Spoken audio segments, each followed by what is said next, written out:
यदि संसार में आपको भव सागर से पार जाना है और जिंदगानी सफल बनानी है तो काम करते रहो और नाम ना भूलो। कैसे नाम जपें काम के समय मैं करके बताता हूं। कैसे करना चाहिए? सबसे पहले जब हम सोकर उठें तो हमें क्या करना चाहिए? हम पहले तो ये निश्चित करें कि हमें उठना कब है।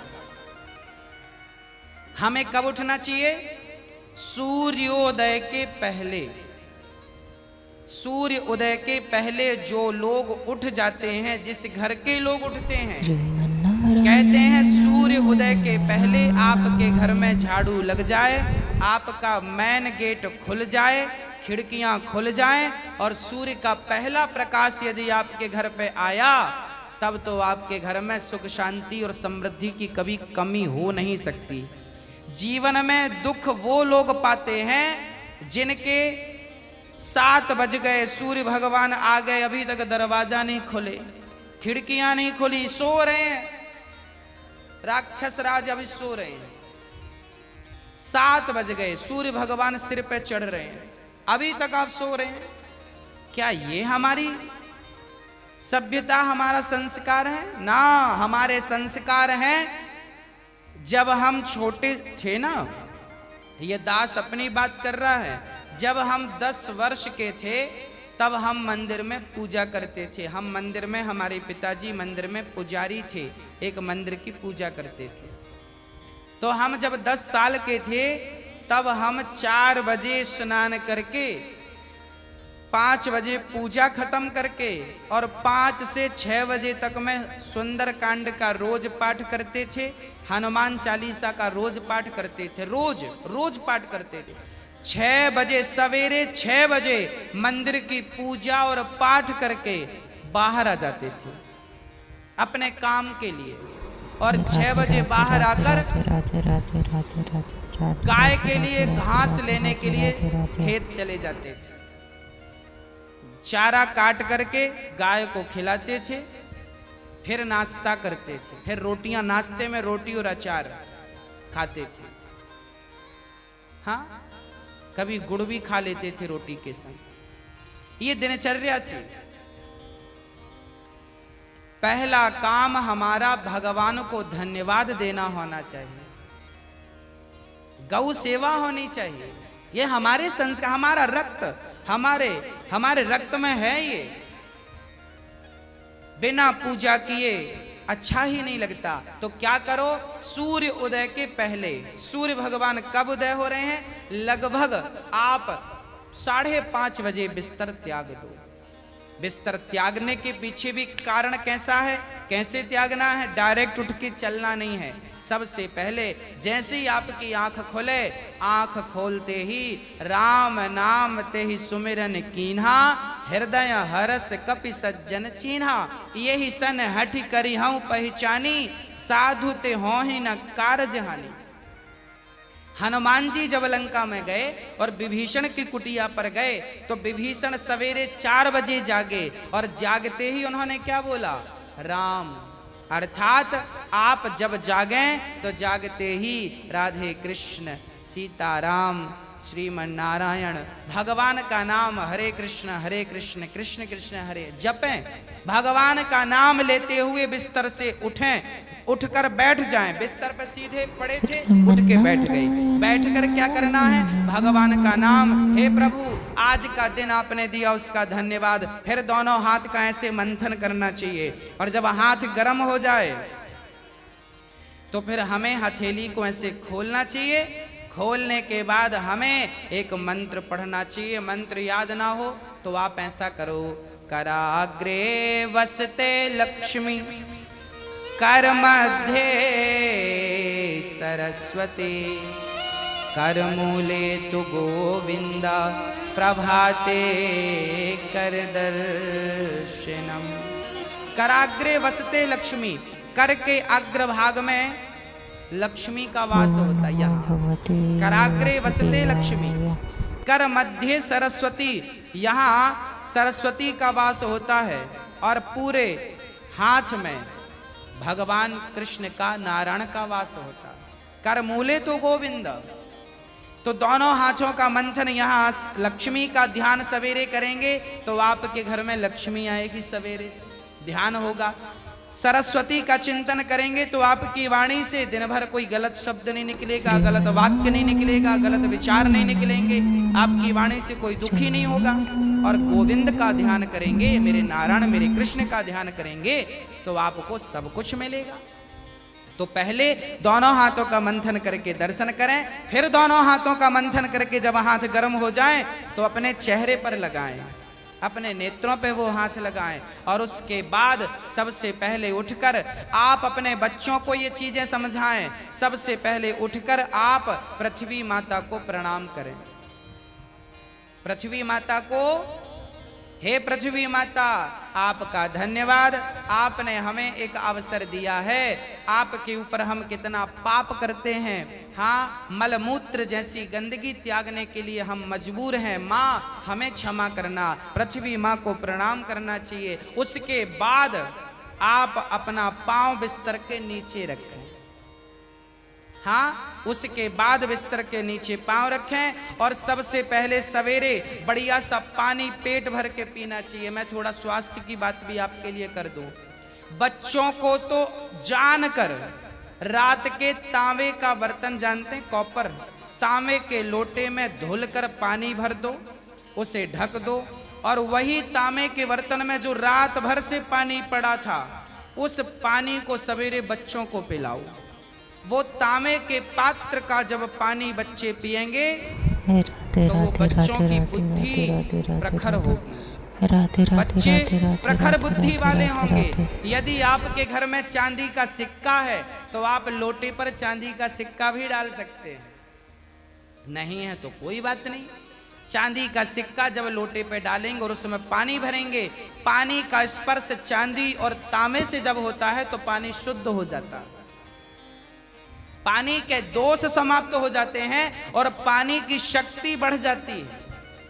अरे फिल्टर करने वाली मशीनें जो आपने घर में लगवा रखी हैं, आरओ, ये क्या करते हैं? ये पानी वेग से जाता है, टकराता है, टकराने से पानी की शक्ति घटती और बढ़ती है। सबसे ज्यादा शक्तिशाली पानी कौन सा? झरने का पानी। गंगा का पानी शक्तिशाली क्यों है? क्योंकि वो हजारों किलोमीटर की यात्रा करता है, पानी पत्थर से टकराता है, उसकी शक्ति बढ़ जाती है। तो चांदी और कॉपर की जब पानी स्पर्श करता है तो उसकी शक्ति बढ़ जाती है। वो पानी आप अपने बच्चों को पिलाएं, आप पिएं। 1 लीटर पानी सुबह बच्चों को पिलाएं उठकर, और बच्चों को जब पानी पिलाएंगे पेट में पानी जाएगा तो पेट की सारी गंदगी साफ होगी, आप अपनी क्रियाओं से निवृत्त हों। और उसके बाद आप स्वच्छ कपड़े पहने और सबसे पहले हिंदू परंपरा के अनुसार 1 लोटे में जल भरें, तांबे के लोटे में, और सबसे पहले बच्चों के हाथ से 1 लोटा जल सूर्य भगवान को चढ़वाएं। जिसकी बुद्धि बिल्कुल शून्य है, जिन बच्चों की बुद्धि कम है या शून्य है, ऐसे बच्चे यदि जल चढ़ाएं तो उनकी बुद्धि प्रखर हो जाती है सूर्य नारायण की कृपा से। आप सभी बच्चों को, हम सब हिंदुओं को, चाहे वो स्त्री हो या पुरुष हो, बालक हो या बालिका हो, सबको सूर्य भगवान को जल चढ़ाना चाहिए। कैसे चढ़ाएं? ओम सूर्याय नमः, आदित्याय नमः, भौमाय नमः, खगाय नमः, भास्कराय नमः। सूर्य भगवान के 12 नाम आप ले लीजिए और जल चढ़ाइए, सूर्य भगवान को प्रणाम कीजिए, खड़े खड़े 7 बार घूम जाइए, प्रदक्षिणा कीजिए। सूर्य भगवान की 7 परिक्रमा होती हैं, 7 प्रदक्षिणा कीजिए सूर्य भगवान की। और उसके बाद यदि आप पति पत्नी में कोई खटापटी चल रही है, झगड़ा चल रहा है, तो आप भी जल चढ़ाएं सूर्य भगवान को, पर उसमें आप थोड़ा सा गुड़ डाल लें, गुड़, मीठा पानी। जब मीठा जल चढ़ाएंगे सूर्य भगवान को तो आपके रिश्तों में मिठास बनी रहेगी। और मैं आपको बता दूं कि आप अपने बच्चों को जो जल चढ़वाएं वो सादा जल ना चढ़वाएं, उसमें थोड़ी कुमकुम डाल लो, रोली लाल कर लो पानी को, लाल पानी सूर्य भगवान को चढ़ाओ, रंगीन पानी सूर्य भगवान को, या चंदन घिस के डाल लो, एक केसर का पत्ता डाल लो, ऐसा रंगीन पानी जब सूर्य भगवान को चढ़ाएंगे तो आपके जीवन में भी नाना प्रकार के भक्ति के रंग, प्रेम के रंग, ज्ञान के रंग चढ़ेंगे। हाँ, तो सूर्य भगवान को प्रणाम करो। उसके बाद आप अपने घर से जो आपके मंदिर हैं घर पे, ठाकुर जी को बढ़िया पूजन करो। एक थाली साफ करो, थाली में बढ़िया सा एक स्टार बनाओ, चंदन का स्टार बनाओ, चंदन से स्टार बनाओ। उस स्टार, चंदन से स्टार बनाकर बीच में ओम ओम ओम लिखना चाहिए। और फिर जो खंड बचेंगे ना, स्टार बनाएंगे तो बीच में ओम लिखेंगे। आजू बाजू जो खंड बचेंगे उनमें आपको लिखना है, या तो आप लिखें श्री राधा कृष्णाभ्याम नमः, या तो आप लिखें श्रीमन नारायण, है ना। आपके जो भी इष्ट हैं उनका नाम लिखें। श्री राधा, एक खंड में लिखें श्री, फिर एक में रा, फिर धा, फिर राधा हो गया, फिर श्री कृष्णाभ्याम नमः ऐसा लिखें। श्री सीतारामाभ्याम नमः भी लिख सकते हैं। ऐसा लिख के फिर लड्डू गोपाल जी को उस पर बिठाओ। ठाकुर जी आपके घर पे होंगे ना लड्डू गोपाल जी। आपने जब वो स्टार पर ये सब बना लिया तो वो यंत्र बन जाता है। उस यंत्र को जल डालकर पहले प्रणाम कीजिए। जल डाल के प्रणाम करके फिर उसे आप प्रेम से प्रणाम कीजिए, और प्रणाम करके फिर ठाकुर जी को बिठाइए। ऐसे देखिए टीवी पे दिख रहा है, ऐसे आपको बनाना है। ऐसे आपको बना के ओम, फिर उसमें तुलसी का पत्ता चढ़ाइए लिख करके सब में, और फिर उसको प्रणाम कीजिए, जल चढ़ाइए, तुलसी चढ़ाइए। ये एक यंत्र बन गया, और इसे प्रणाम कीजिए। फिर इसके ऊपर ठाकुर जी को बिठाइए, गोविंद को बिठाइए, बिहारी जी को बिठाइए, और बिठाकर फिर उन्हें स्नान कराइए। प्रेम से स्नान कराइए। कैसे स्नान कराएं? ऐसे स्नान कराएं, और बोलते रहिए श्रीमन नारायण नारायण नारायण। कुछ नहीं आए तो नारायण नारायण कीर्तन करते श्रीमन नारायण नारायण। ऐसे जल चढ़ाओ। जल चढ़ाने के बाद भगवान को अपनी गोद पर बिठाओ।